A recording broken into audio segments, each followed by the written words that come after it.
Well, welcome, and we are so happy that you could join us this evening for tonight, which promises to be a very, very special event. I'm Mary Hassler, Harford County Public Library CEO, and I'm thrilled to be here tonight with you. We are so fortunate to have Dr. William B. Allen, a brilliant, and I am emphasizing that, brilliant scholar, in conversation with the Honorable Alex M. Allman, as I discuss Montesquieu, The Spirit of the Laws, a critical edition edited and translated by Dr. Allen. Dr. Allen is chair of the Harford County Public Library Board of Trustees and a member since 2016. He has a long and esteemed career in education.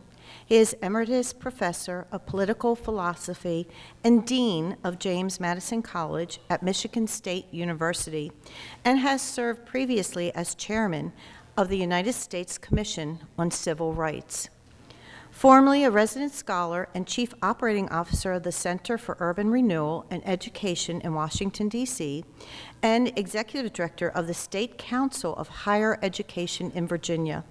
Dr. Allen was recognized for many things, but for excellence in liberal education on the 1997 Templeton Honor Roll and as a 2014 Salvatore Prize laureate. Now, Honorable Judge Allman was appointed as judge to the Harford County Circuit Court in 2023 and is a former chair and member of the Harford County Public Library Board of Trustees. He is an active and involved member of the Harford County Bar Foundation, the Harford County Bar Association, the Harford County Mediation Commission, and many other organizations, and he's a supporter of many things that are happening in Harford County. So we will begin now, a little bit of ground rules. For the question and answer portion of our presentation, we will be using technology in the form of a soft, tossable microphone cube, as Leslie is pointing out to my left. We will hand it to the first person with the question, and then that person, and I promise you, you will not knock this person out, will then toss it to the next person, and so on and so forth. Dr. Allen will be available for a photograph with you right up here after the presentation, and so will Honorable Judge Allman. So without further ado, let's welcome Dr. Allen and Judge Allman.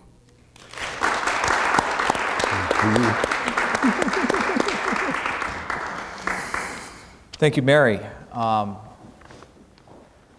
spent 10 years on the library board working beside Mary, her staff, all the other board members, and I have to say it's one of the best experiences of my community involvement career. It was really wonderful to spend time watching how Mary grows the library and brings programs like this to our community. It's really wonderful that this is a big part of what you and Leslie and everyone do here, so thank you for that, Mary, and thank you for the opportunity. Dr. Allen, it's a true pleasure to sit before you. I am sort of cut from the same cloth that you are, I like to think. I enjoy reading. I enjoy thinking about, where does our government come from? I enjoy thinking about why they write the things the way they do and how they do it. So I'm really looking forward to exploring some of this with you. But before we get into some of the academic conversation, I have a bit of a sort of a cross-examination I'd like to go over with you, okay? I am a former lawyer after all, and I am a judge, and I hear testimony all day, so it's a little bit hard to shake that. So we're going to start off that way, if you don't mind. The name of this program, Dr. Allen, is King George III as a Liberal Reformer. Am I right about that? That's correct. All right, and the last time I read the Declaration of Independence, which was on July 4th, and my son here would testify that I do that every July 4th to my children. Yes. This individual who you describe in this program as a quote-unquote liberal reformer is described by Thomas Jefferson, who I have a tie after here, as causing repeated injuries and usurpations to our community, absolute tyranny over the states. He has refused to assent to our laws. He's dissolved representative houses. He has refused for a long time to cause people to be elected. He has made judges dependent upon his will alone. He's cut off trade. He's deprived us in many cases of the benefits of trial by jury. He's plundered our seas. He's ravaged our coasts. He's burnt our towns and destroyed the lives of our people. This, sir, is your liberal reformer? Please explain. That is a powerful indictment. Let me first of all say thanks to Mary Hassler and Leslie Greenlee Smith for arranging this, and thanks to you for agreeing to participate. It is important to me to be able to introduce this new textbook to the world precisely for the reason of the kind of question you just raised. And you raise in such a wonderful form of an indictment that the best way for me to begin to respond to you is to read to you the inscription on the volume which you shall receive at the end of this presentation. As a matter of judicial ethics, I am not allowed to accept gifts during testimony. You can receive it on behalf of someone else, like your son. So the inscription reads, "To the Honorable Alex Allman, a judicial temperament is the indispensable foundation of philosophic inquiry. Many thanks." Thank you, sir.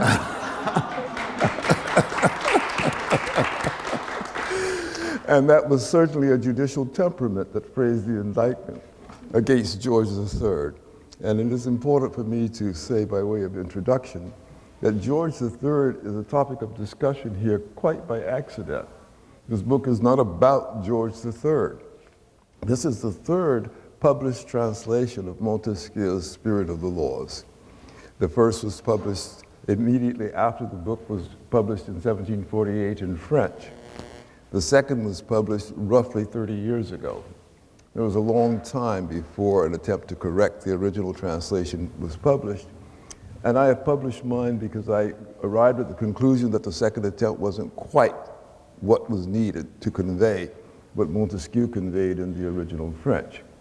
And it was only after we completed this, and after you had the galleys in hand, in fact, that I discovered something utterly earth-shaking, which is to say that there was a fourth translation, though never published, also written in the 1750s by a young man in England. And that young man in England was the Prince of Wales. He has a manuscript. It only just came to light because they only opened up the Royal Archives in 2019 as the pandemic was beginning. And so we haven't begun to get real access to it. I'm in the process of transcribing it presently until the last couple of years. And what is truly remarkable is in these several hundred pages of translation paraphrase that George III, as he became in 1760, when his grandfather passed, that this George III was a complete master of the spirit of the laws. Not merely a master of the text, but someone who fully embraced the liberal ideas of the text, which set me scurrying back, as you can imagine, to that Declaration of Independence, on which I, like you, have supped an entire lifetime. And I've come to some conclusions that are quite remarkable. Not necessarily to be regarded as improbable, and I understand that the judicial temperament weighs the probabilities of the evidence. I understand that. But not improbable that what we have discovered, that although the principles of the Declaration of Independence might be sound, and indeed are sound, the idea that George III was a tyrant was the fake news of the revolutionary era. That is quite a statement. Well, let me reinforce that just one moment, and then I'll let you tear it apart, Your Honor. But it has become quite clear that what George III did in the context of British politics was set in motion the reform of the British Constitution. The British Constitution, until that time, had emphasized, of course, parliamentary sovereignty in the form of controlling the revenues for the king. But it was also partnered with crown sovereignty, which was the executive power of the Constitution. Well, you know that that is not the case today. But what you don't know is why it is not the case today. The reason the British monarch became a titular presence, a presiding eminence, and not an executing sovereign, was because George III initiated the reform to change the role of the monarch relative to the parliament, and particularly to the prime minister. And so when he ascended the throne in 1760, the coronation was 1762, but the death occurred in 1760, so he became king. He immediately set about trying to force Parliament to abandon the old practices of stock jobbing and place seeking and become a true legislature, responsible for an impartial administration. And this was such a serious project that in the first 10 years between 1760 and 1770, he chewed up 9 prime ministers, trying to get people to do the job the way he conceived it should be done.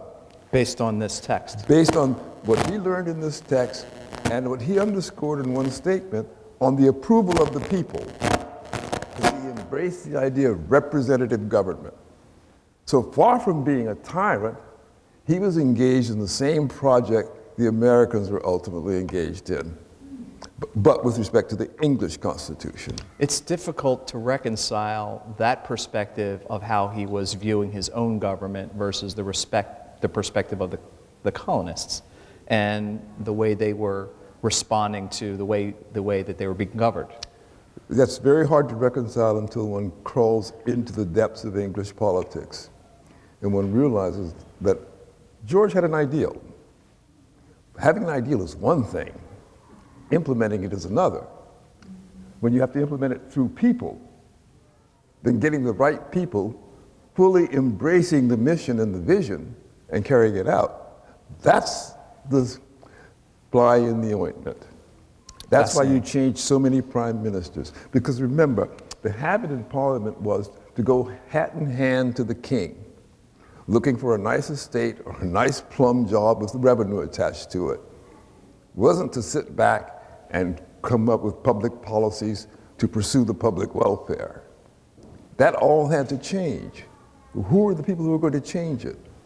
That's why you had to chew up prime ministers, members of parliament, until the whole formula began to operate. So that they were going through a process of policy making that was fits and starts, which led them through a series of measures, including those that led to the Stamp Act, tax, and all the subsequent ones ending in the Declaratory Act, as they were trying to get their act together. But they were responding to George's demands, but doing so in a way that was provocative to the colonists. And so the cost of changing the British Constitution was the loss of the colonies of British North America. That was the cost of it. Am I correct to say that King George III, later in life, sort of realized his mistake with the colonists at some point? Well, I would put it differently. I would say he would have said later in life it was worth the cost. Okay. It's hard for us to grasp that. But what that means is we need to revisit the American Revolution. It wasn't a case of tyranny being rejected. Tom Paine was wrong about the monarch because the principles that Tom Paine embraced had already been embraced by George III. Tom Paine was a mere popularizer.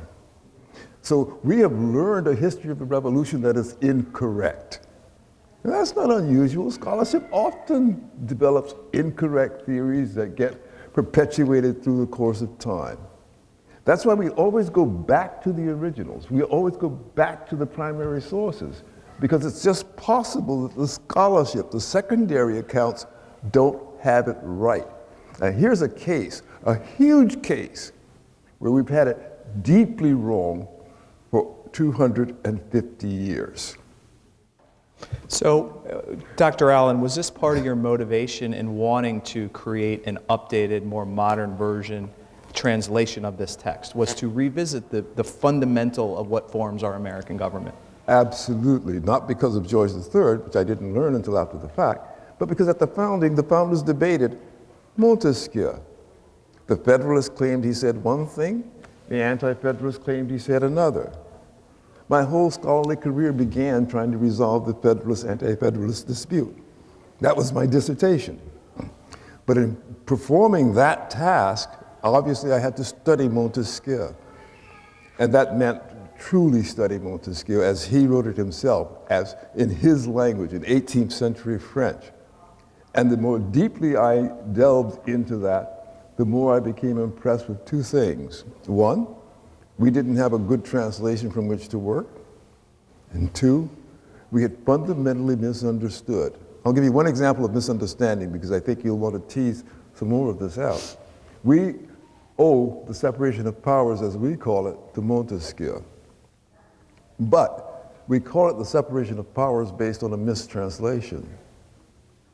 The actual term he is using in the text should be translated separation of authorities, not separation of powers. Now, what's the difference between separation of authorities and separation of powers? Powers is an abstraction. So, well, what does an office do? What is its ability to command? Authorities are the personalities in the offices. He was emphasizing putting separate personalities into separate offices, contending for power, to be sure. That didn't so much separate power as force people who had differing levers with respect to power to contend in such a way that they neutralized one another. So it's not a separation of power that's at the heart of the spirit of the laws or of our form of life. It is instead a clever design to limit power. For we have suffered under another fundamental misconception, which was one perpetuated starting early in the 20th century by political science, my discipline. We taught countless thousands of undergraduates, politics is power. Montesquieu teaches, no. Power is the Neanderthal version of the corruption of society. Politics is the response to power. The purpose of politics is to limit power. For without politics, power is unlimited, despotic, and tyrannical. Politics is not about power, it's about limiting power. Let's talk about some of the forms of government that Montesquieu addresses that he's identified and said these are out of balance and as a result not the right way for people to be governed. Quite so, yes. There are certain fundamental constitutions or regimes. The democratic and aristocratic, each of which he calls a republic, the monarchical, and the despotic. Those are the fundamental forms of government. The despotic is, of course, the one where only pure power and fear operate. It's arbitrary will, unmediated, nothing to save it, and therefore it's illegitimate. It's ruled out. Monarchy is an in-between form, a form which doesn't cultivate the principal virtues of human beings, but builds a sort of hierarchical sense of class and status into a stable platform for preserving the political community. If everybody keeps his place, then this political community will work.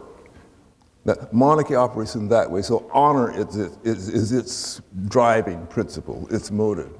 The republic, aristocratic or democratic, are the two forms that really try to, as it were, draw from the people themselves some modicum of virtue, some commitment to public well-being. But they have some limitations that make them not capable of persevering. The democracy, let's take the most obvious case, he argued, has to be kept small because people need to know one another if they're going to operate on a democratic basis and majority rule.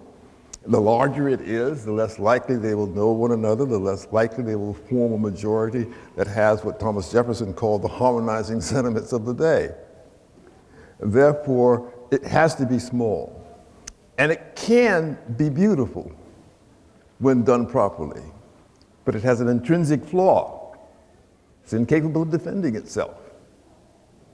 There are going to be threats, dangers from without, even if it is internally stable, which means it will not survive. And so because of reasonings like that, he walks through all those prototypes of constitutions and points out why they will all fail. And then he makes the argument, as you know, the one you referred to at the outset.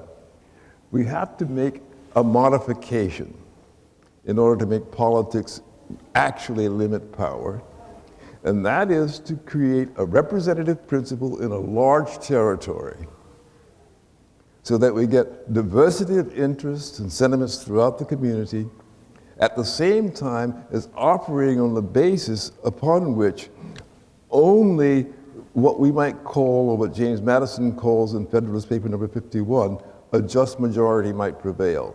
Not through direct majority rule, but through principles of representation. So that's the design he projected. That's why you say it looks like us, because he's the first person to give that account, and the founders drew from that account in devising our constitutional structures. So was Montesquieu, in your assessment, a political philosopher? Was he a political scientist? Was he a politician? What was he? Describe his role and how he came about this brilliant form of government that we continue to exist under today. Wonderful. Thank you for that question. It's so important to remember who he was, because that figures largely into his thinking and why and how we should understand it. He was born 1689. In England, the era of revolutions, ferment, change. House of Orange had been invited in by then. John Locke had written the second treatise on civil government. They had chased out the last Stuart king. The world was changing already at the end of the 17th century. But it hadn't changed sufficiently that there was a clear-headed grasp of principles of representation. So between his birth in 1689 and, let us say, the ascension of George III, proved to be the most fertile period political in the history of the world, because that's when the transition was accomplished over that space of time. So 1689, he's born into a family that is a blended family of a Catholic father and a Huguenot mother, which means he's got a background religiously of openness and sensibility to the diverse perspectives. Remember, the Huguenots had been subjected to a terrible oppression in France. And that's part of his consciousness. So when in The Spirit of the Laws, he writes about the Inquisition and all kinds of religious oppression, that background is part of what he's writing about. That's part of who he is. He also was trained as a jurist. And so his professional career was an enrobed career. But he didn't spend a long time at that because he had a bent for writing and thinking and exploration of science. So his very first book was a study in cultural manners called The Persian Letters, in which he writes in an epistolary form a fictional account of travelers from Persia in Europe who are commenting on European, especially French culture, and then reflecting back on Persian culture. Well, what's the purpose of all that? The purpose is to show us the extent to which it's possible from one culture to another to transmit ideas, principles, theory, etc. That was his first book. It took the world by storm. It launched him into the French Academy. He never looked back. All he did after that was write. He wrote historically, a massive volume on the rise and fall of the Roman Empire. The literal title is The Greatness and Decline of the Roman Empire. He wrote several small moral pieces, moral fables. I printed that and published that several years ago in a book entitled The Personal and the Political, in which I show through his moral fables how he conveys reflections on fundamental principles of morality. Now you see where I'm going. I'm touching several areas: history, morality, law, science. He conducted experiences on things like lambs' tongues to see what happens to them when you freeze them. And he had a comprehensive knowledge of ancient philosophy, which is you find throughout this text. And in his pensée, i.e. his collected thoughts, he would write notes, which subsequent scholars pulled together, and they became the thoughts of Montesquieu, his pensée. In his pensée, he makes a statement that if you want to understand this work of mine, you have to compare it with the work of Aristotle and Plato. So So he understood heavy company himself. he's comparing himself with. He understood himself in the philosophic tradition, that that's who he was. Is it true that he published this book anonymously? Did I read that correct? No, there were different versions of it, and in that day and age, people often sent off to Holland in particular and published anonymously because of fear of censorship. But no, his authorship of the Spirit of the Laws, unlike the Persian letters, was known at the time, sufficiently known that it momentarily landed on the index, something he fought against with great vigor. Explain what you mean by that. Well, of course, at the Vatican, there was maintained an index of proscribed works, works that were deemed heretical. And the initial reaction led by Jansenists in France and Paris was to inscribe his work among works of heresy, so that it was being inscribed in the index. So he published another volume called Defense of the Spirit of the Laws against the Jansenists and all those who attacked it.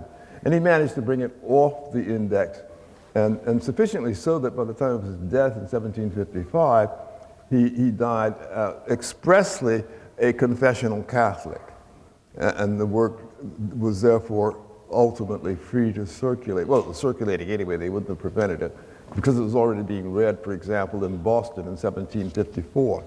That's when Daniel Full, a printer in Boston, referred to this work in his defense of the freedom of the press. So this is extremely important, by the way, because it is an earlier period than the revolution itself, where we see that this appeal to liberal principles is already penetrating culture in North America, in the colonies in British North America. People often do not recognize today that the population among the colonists in British North America was a more highly literate population than in Britain itself. And the materials that traveled across the Atlantic and back and forth fed a reading public. And Paul is an example of this, and he was clearly reading Montesquieu in the French, because you can compare his quoted text with the existing translation and see he's not following the Nugent translation, he's translating it himself. So we can say with great confidence that this work had a pervasive influence from an early period, even antedating the revolution, inseminating principles of liberty and a willingness to defend liberty. And not just in America, in other places as well, it sounds. So we have it in Boston, and we have it, as it were, in the person of the rising King of England. So aside from the, although I still am not totally convinced yet, aside from the separation of authority, separation of authorities that's discussed. I mean, there's 1,000 pages here. There's got to be more to his sort of fundamental system of government. Could you speak to any other aspects? I will do that, but let me be very emphatic about something first. This is 1,000 pages, to be sure, but it's parallel text. It's both French and English. Excuse me, 500 pages, sorry. You only have to read half. So I call it a great doorstop because it is hefty. There's no question about its heft. But what you find in this heft are not only the separation of authorities, but principles about liberty. For example, in the book 12, there's no such thing as a thought crime. That's the foundation for our reasoning about such principles. You cannot credibly enforce laws against thinking because you have no access to thoughts. Thoughts are not crimes.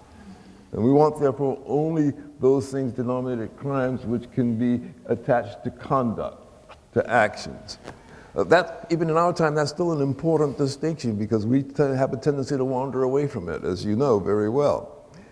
We also find something in this book that will perhaps astound you still more than that. There are many, many things, and I can spend a long time tonight. We don't have that much time detailing all the particular things, talking about, for example, the pre-Smithian economics, how we discover liberal commerce in this book. It's there, it's clear. How we discover the centrality of religion. He says at one point, at the very beginning of book 24, Christianity is the greatest gift humankind has ever received.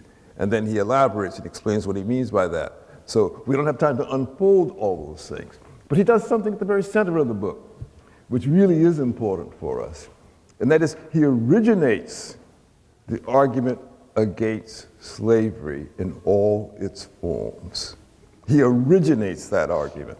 The whole abolitionist principle, insofar as it achieves secular statement, is achieved here for the first time, including an explicit argument against race-based slavery. 1748. And it infuses developments ever after, including George III, who embraced that precise argument, among many other people. So the particular elements of contribution are so numerous, I would sit here all night trying to list them for you. Talking about, for example, the equality of women. But it's a very nuanced and sensitive argument about that equality, in which he makes the case that, of course, there are natural differences in function between men and women, but those functions do not produce a conclusion that women are subservient. And so he has a whole book, book 16, on why women should not be enslaved. They should not be subservient. Or book 17, people's social status should not result in slavery. Book 15, African slavery is unjust, contrary both to religion and to nature. And it goes on and on. These principles are all elaborated, not just listed, defended with clear and perspicuous argument, so that at the end, we're forced to come back to a central principle. And that goes to the very beginning of the book. It says, it's a mistake to think there was ever a time when human beings were disconnected.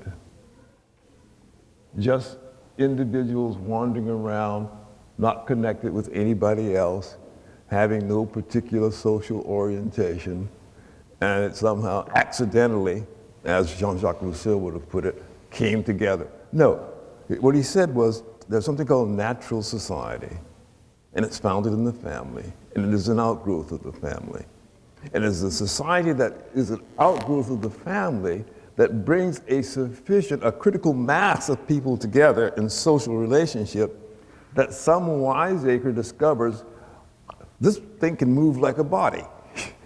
If I can get control of it, I can have great power. Right. And then the search for power comes. And then politics comes in to balance politics out. comes after to control that and put a stop to it. It's beautiful the way it sort of flows like that. Precisely. So is there any discussion within this book that you feel like Montesquieu just got it wrong? Is there any portion of his analysis or his philosophy where you think he was off base? It's something that the framers decided to discard when they decided to form our government. Now you must understand that what you see here represents a labor of more than 50 years. And that 50 years probably consisted in nothing so much as the search for the hole in the argument. Before I finally decided, okay, let's go ahead and publish it because I can't find that hole in the argument. Is that right? So the answer is no. There may be details here and there. Let me illustrate for you. He has a long section on climate, the influence of climate, on culture, manners, laws, etc. That's something important for us because for a long time we've gone back and forth, whether in Darwinian or other terms, about the extent to which we're determined by climate, whether people's ways are determined by their climates. So he wades through all of that and says, yes, of course climate has an impact on people. Hot climates, they don't wear as many clothes. And then he goes on, and he also talks about some of their inclinations, some of their sexual habits and other things which are affected by the climate in which they live. So, or whether they're drunken. All those things are elaborated. But at the end of the day, what he says is this, and this is the thing that matters. He He says, human beings are determined by many kinds of contingencies. Some of them are natural, material, some of them are social. But human beings can make deliberate choices how to either adapt the contingencies to suit them or adapt themselves to suit the contingencies. And it's the ability to make deliberate choices that produces his argument for deliberate constitutionalism. So constitutions don't happen to people. I don't know how many of you had the experience as undergraduates of hearing that constitutions somehow just evolved or happened. No, he said deliberation, deliberate choice is what structures that experience against a background of contingencies. It's not a blank slate that we write on. We all live somewhere. We all have a place. These bodies are always somewhere. And you've got to take that somewhere into account before you move it, because you want to know what you're going to bump into. But you can make a deliberate choice what to bump into and what to avoid. So this is a text that the founders clearly had great influence upon, correct?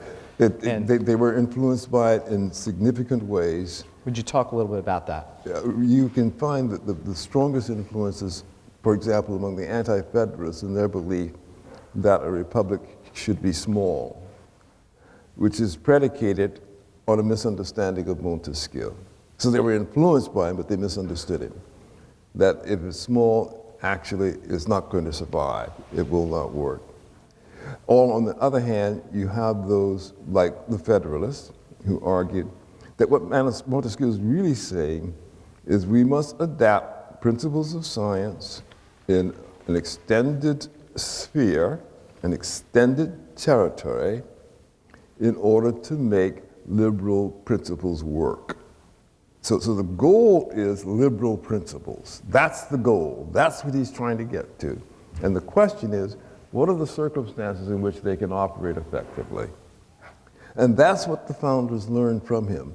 So if you look at Federalist Paper number 14, where the extent of the territory is expressly discussed, that's following Montesquieu. Or if you look at Federalist Paper number 47, where the separation of authorities is being discussed, that's following Montesquieu. Now, an interesting thing happens there. Montesquieu's example was England, right? And that book 11, where he lays out checks and balances, separation of powers, the importance of juries. By the way, I should say by digression, when he refers to judges in the book, he's not talking about your role. He's talking about the juror. Mm-hmm. That word juge in French, it means the juror. He really expects the people to make decisions. So throughout all of those things, what we find him doing, and as he's understood by the Federalists, is laying out pathways for us to find out exactly what kind of institutional arrangements will accomplish the end, with some loose play. There's always some loose play. I mean, he even has a whole book on taxation. But just think about that, how nerdy that is.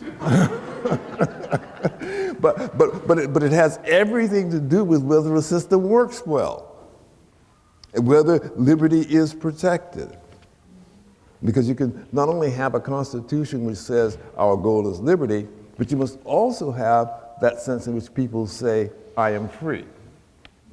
The people must feel free. Because it's not just having liberty, political liberty in the Constitution, but civil liberty that produces the arrangement that is successful in Montesquieu's terms. These things had tremendous influence on the formation of this society. I have to admit, before I prepared for this presentation and was presented with this book and really did any reading about Montesquieu, I had idolized all of the founders of our country as if they all generated these ideas from themselves and their contemporaries. Yes. And now I believe that they are standing on the shoulders of greats like Montesquieu here. So there's a sentiment, I think, at least Thomas Jefferson had a sentiment, from what I understand, that the Constitution itself should be revisited over time, over generations.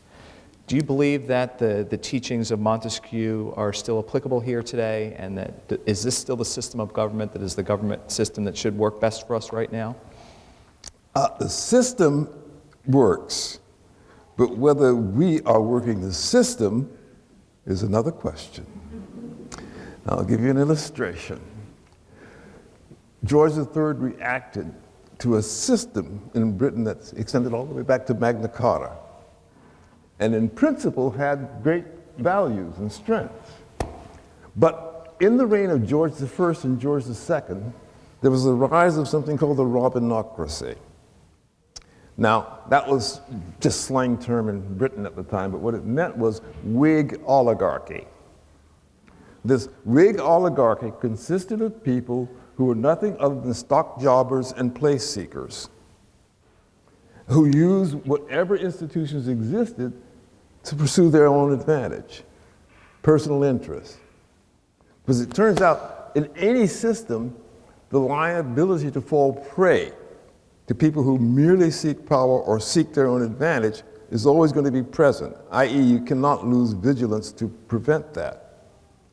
And I think it would be a fair observation for one to make today that we certainly can observe tendencies towards Whig oligarchy in our society, despite the strength of our institutions.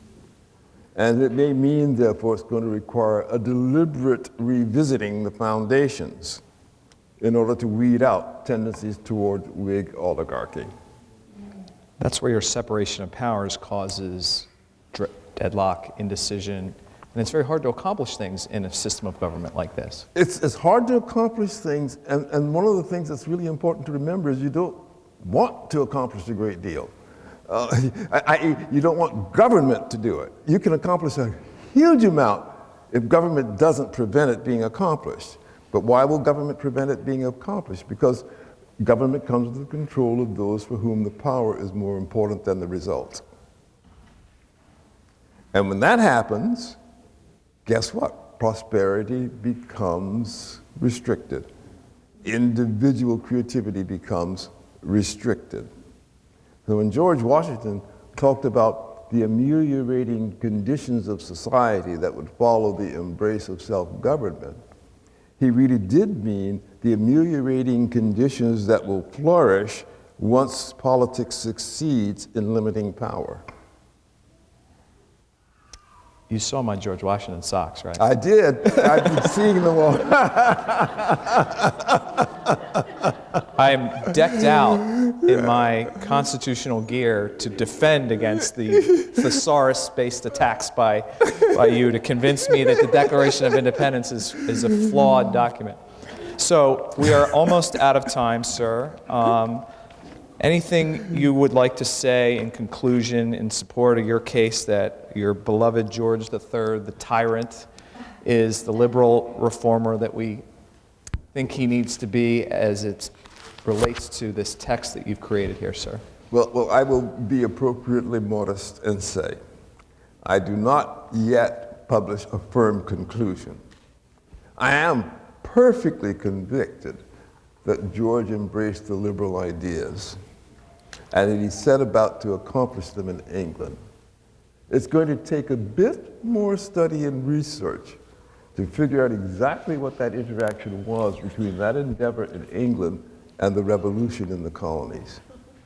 But I can point out one thing that we know is wrong, that we learned in school. We were told that the Americans couldn't be represented in Parliament because of geographic distance. We've heard that constantly. Well, guess what?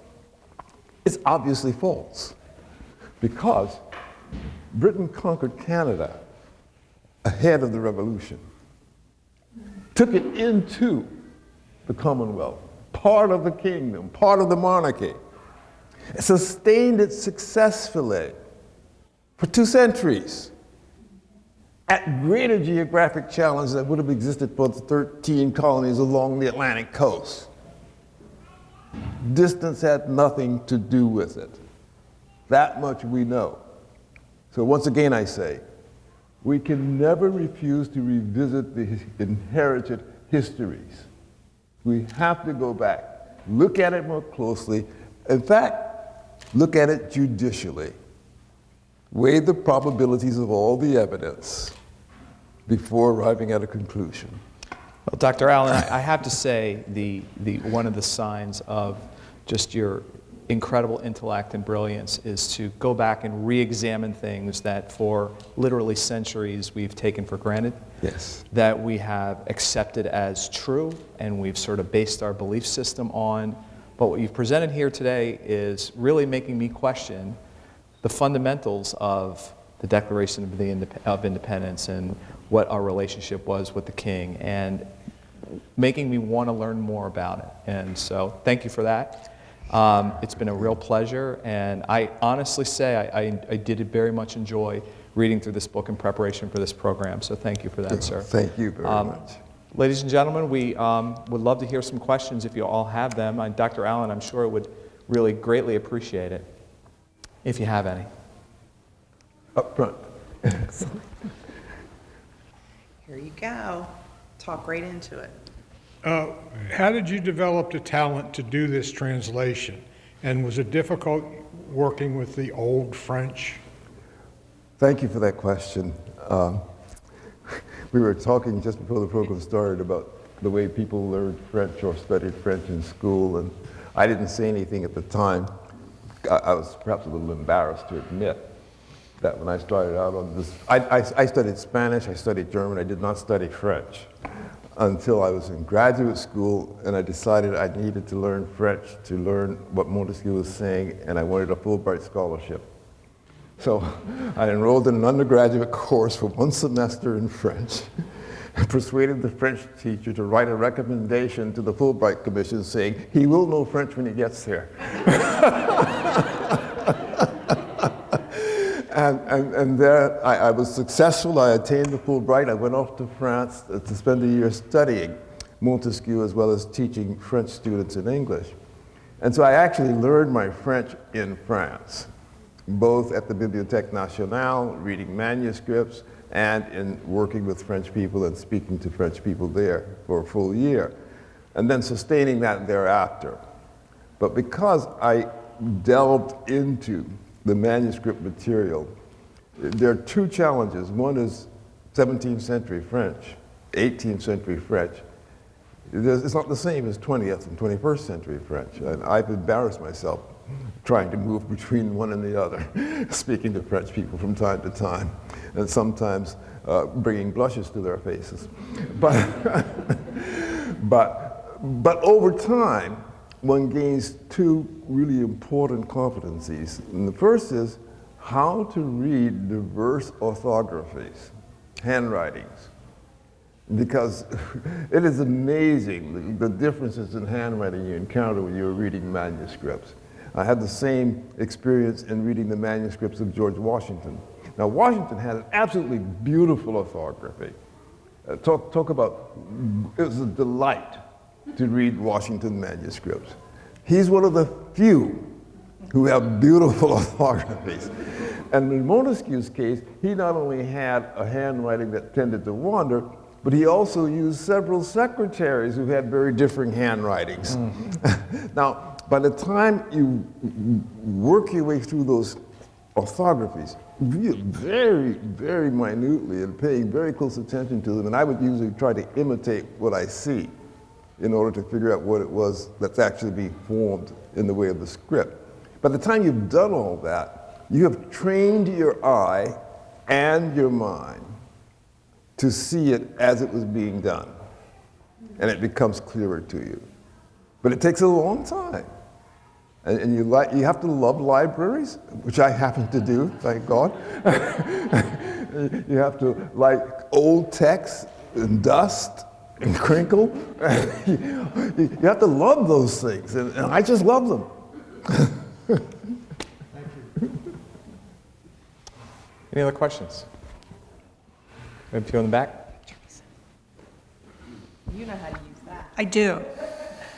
You mentioned that the book, the translation's been a 50-year work in progress, but what encouraged you to want to do it 50 years ago? What spurred you on? The thing that most encouraged me was the sheer beauty of the text. Montesquieu says something at the end of the preface to this book, at the very beginning, that really got my attention, and I spent a fair amount of time reflecting on it in my initial commentary essay about it. But it goes this way, once I can find the correct page. Well, I'll tell you what I'll do. I'll read from my foreword instead. It'll give you the text, and I won't have to look for the page.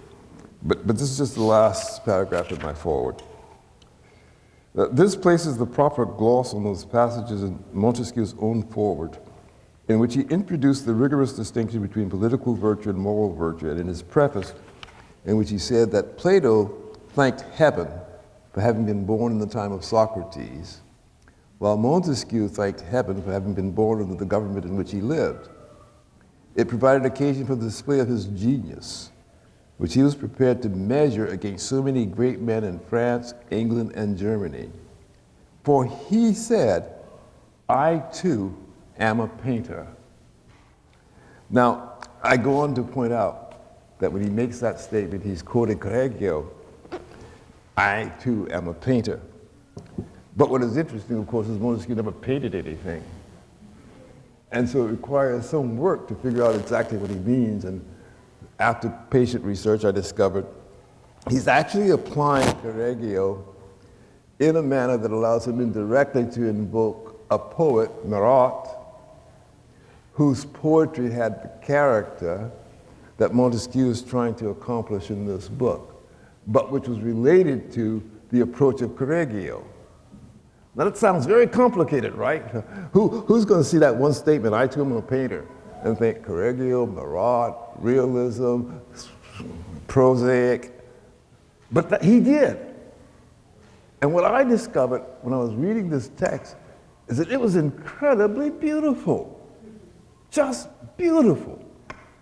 That this is a literary work, not merely a philosophical work. And what inspired me to do the translation was the vain, yes, I have to confess it, the vain ambition to write as beautifully as he did. Thank you. Here you go. Okay, that's fine. You'll do great. I have a convoluted question I don't know how to answer, so I'll just form it. George III was a monarch in England. Probably Montesquieu lived under a royal family at the time he wrote. But my impression of Montesquieu's book is that it's kind of democratic, republican, the kind of thing that royal families and monarchs wouldn't like at that time. So how could George III become enthralled with such a book? Was it a radical book, The Spirit of the Laws, at the time, or not? The Spirit of the Laws is radical, was radical, remains radical. Montesquieu was born in the time of Louis XIV, the Sun King. Montesquieu wrote an essay against the idea of universal monarchy, which people thought Louis XIV dreamed of creating.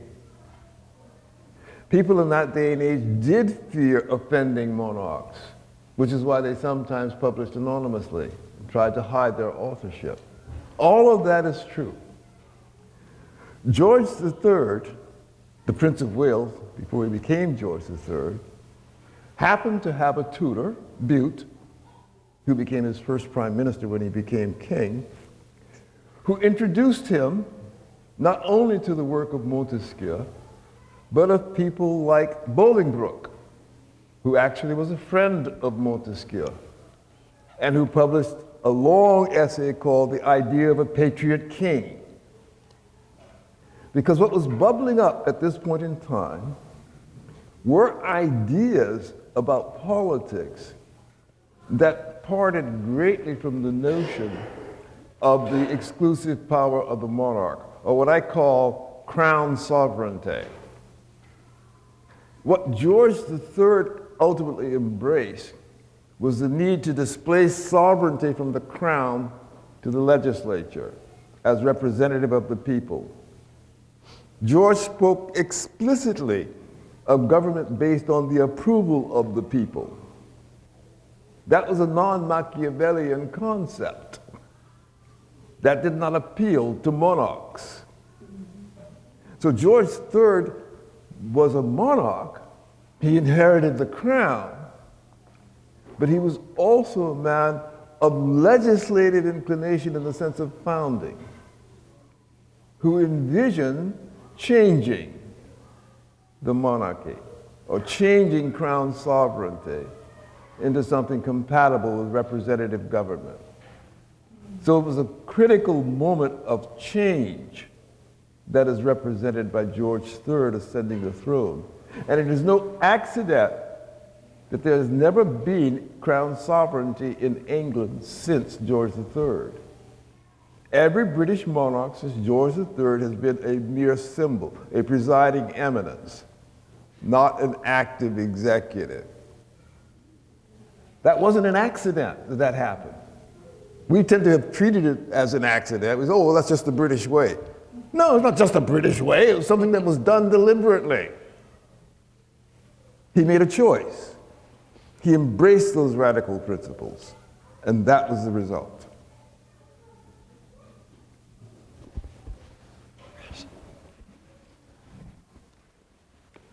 My curiosity pertains to the influence of Montesquieu on the Founding Fathers, so I'll ask you to speculate. Had the Founding Fathers had a more accurate translation, let's say perhaps we can go in a time machine and we were able to produce this manuscript to the Founding Fathers, do you think that the Constitution, as we know it, would be materially different had the Founding Fathers had the benefit of the more accurate translation that you've subscribed? Oh, that's a good question. And I must, did everyone hear the question clearly? Okay. I cannot say there would not have been some differences, but I think we can readily identify some problems that may have made great differences at least very difficult. I told you that at the heart, the very center of the spirit of the laws is the abolitionist argument. It was quite apparent that there could not be a constitution adopted in the United States that made explicit the principle of abolition. It probably never could have been more than implicit as it was. And if that's the case, that means it would have been constructed under conditions that limited the choices people were able to make deliberately, even when they were inclined to do so. And that there were some inclined to do so, we know, because we have in the Constitutional Convention the example of Gouverneur Morris, who was himself of theoretical tendencies. He had participated in designing the Constitution in New York in the late 1770s, early 1780s. So he had great background in constitutional reflection. He was familiar with Montesquieu and with John Locke. And he went into the Constitutional Convention and he made a very bold proposition that the purpose of the Constitution ought to be to provide protection for property.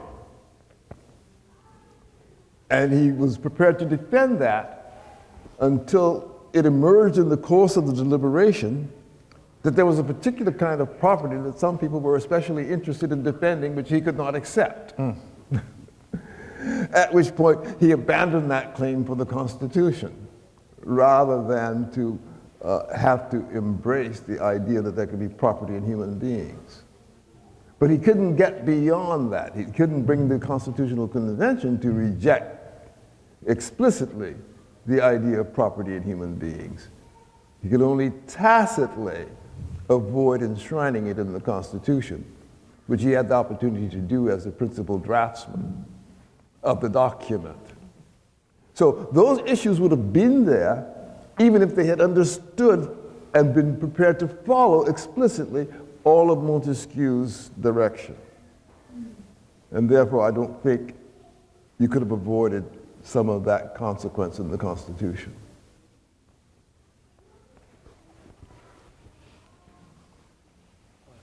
There you go. I just hit the button. You I was just just talk talking. into it. Yeah, hello, sir. Just a general question. So in Montesquieu's theory, as I'm learning everything, where do you see, let me think how to phrase it. So as time has gone on and as human beings have gotten more intellectually smarter or technologically smarter, new advancements, where do you see the future advancements? I know you speak that it could be applicable to today's society, Montesquieu, but just like, for instance, I think about healthcare, right? These certain things that were still an issue back then, but now there's the technology and the science and understanding to achieve and overcome some of the challenges that probably were unforeseen back then, and they didn't have the capability to even think that far. Where do you see advanced theory in Montesquieu theory evolving, I guess, in the 21st century, like today?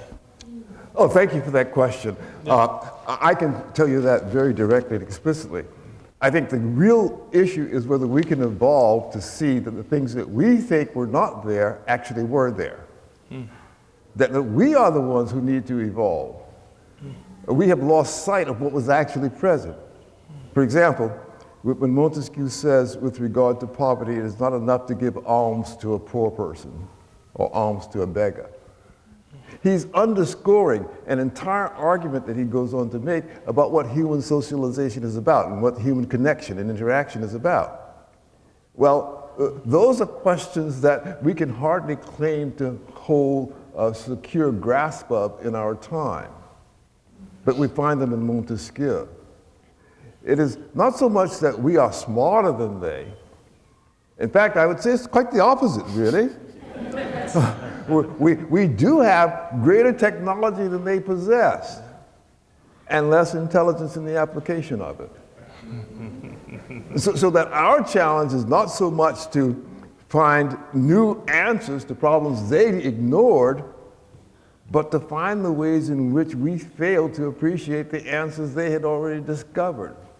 But we blind ourselves too easily with the impression of our own smartness. Okay. Take that. Appreciate it. Thank you. Thank you. Do we have any other questions out there? Oh, Great. As you were talking, I was thinking a lot about how so many of our founders actually spoke French. Yes. And wouldn't they have read some of this in the original and not needed the translation? So would they be maybe still misinterpreting it from reading it as their second language? Well, that's a great observation. I hope you all heard that. Because the first clue I had that something was going wrong was in Alexander Hamilton's Federalist Paper number 9. Hamilton, of course, did read it in the French. And he gave a translation of a passage there that had been mistranslated in the English translation in his response to the Anti-Federalists. So he was effectively saying if you knew French, you would understand that you got it wrong. Wow. That's how I got set on the trail, precisely following up that clue.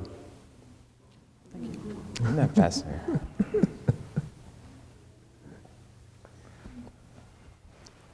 Anyone else? Well, Dr. Allen, let me thank you again. I think this was very enjoyable, very informative. I certainly learned a lot.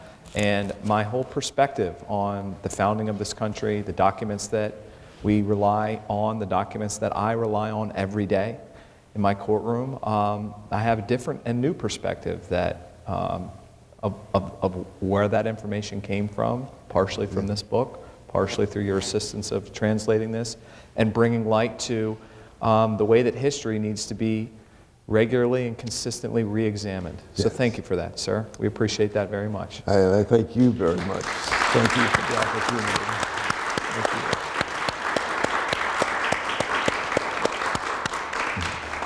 And I would like to thank both of them for being here tonight. This was a joy to listen to, and I do not speak French. I barely speak English because I grew up in Baltimore. But we appreciate it. So now what we'll be doing is, if you'd like a photo with Dr. Allen or with our honorable judge here, or both of them, we will do that. And if you do have the book, we'd be happy to sign one for you. And again, thank you for being with us tonight. It was very special. Thank you all so much. Congratulations. I do want you to take that with you. Yes.